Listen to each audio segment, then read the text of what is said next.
کہ جس نے پتھر کھا کر اپنی امت کو نہیں بلایا، کروڑوں درود و سلام اس آقا پر کہ جو مکہ میں اپنی امت کے لیے دعائیں کرتا ہے، وہ مدینہ میں آ کر اپنی امت کے لیے دعائیں کرتا ہے، جو بدر میں اترتا ہے تو اپنی امت کو نہیں بولتا، احد میں جاتا ہے اپنی امت کو نہیں بولتا، میدان یرموک میں جاتا ہے اپنی امت کو نہیں بولتا، مدینہ میں اپنی امت کو نہیں بولا، مکہ میں اپنی امت کو نہیں بولا، وہ زمین پر اپنی امت کو نہیں بولا، آسمان پر اپنی امت کو نہیں بولا۔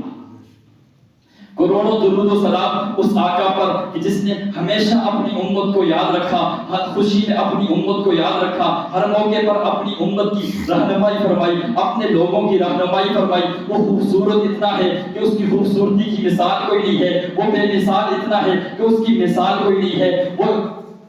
اس کے دانتوں کو قرآن نے بیان کیا، اس کے چہرے کو قرآن نے بیان کیا، اس کی زلفوں کو قرآن نے بیان کیا، اس کے سینے کو قرآن نے بیان کیا۔ شاعر نے اپنے تخیل کو پرواز دیا اور بول اٹھا کہ کاش میری آنکھ نے وہ چہرہ دیکھا ہوتا، مجھے تقدیر نے اس دور میں لکھا ہوتا۔ باتیں پوچھتا باتیں سنتا ان کی، کبھی پوچھتا مانے ان کے، باتیں سنتا کبھی پوچھتا مانے ان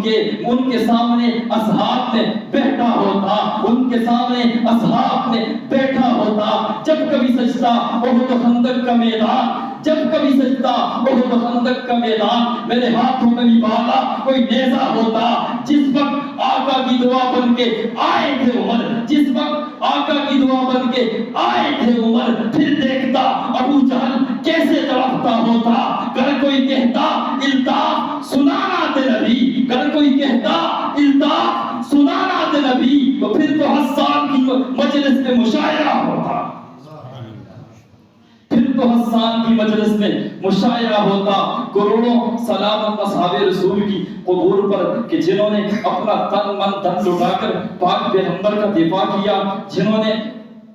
اپنی جانیں دے کر پاک پیغمبر کا دفاع کیا، جنہوں نے مارے کھا کر پاک پیغمبر کا ساتھ دیا، جنہوں نے مکہ میں پاک پیغمبر کا ساتھ دیا، جو مدینہ میں پاک پیغمبر کے ساتھ تھے، جو پاک پیغمبر کے ساتھ بدر میں لڑنے کے لیے اتر گئے، جو پاک پیغمبر کے ساتھ احد میں اپنی جانوں کے نذرانے پیش کرنے کے لیے اتر پڑے۔ شاعر نے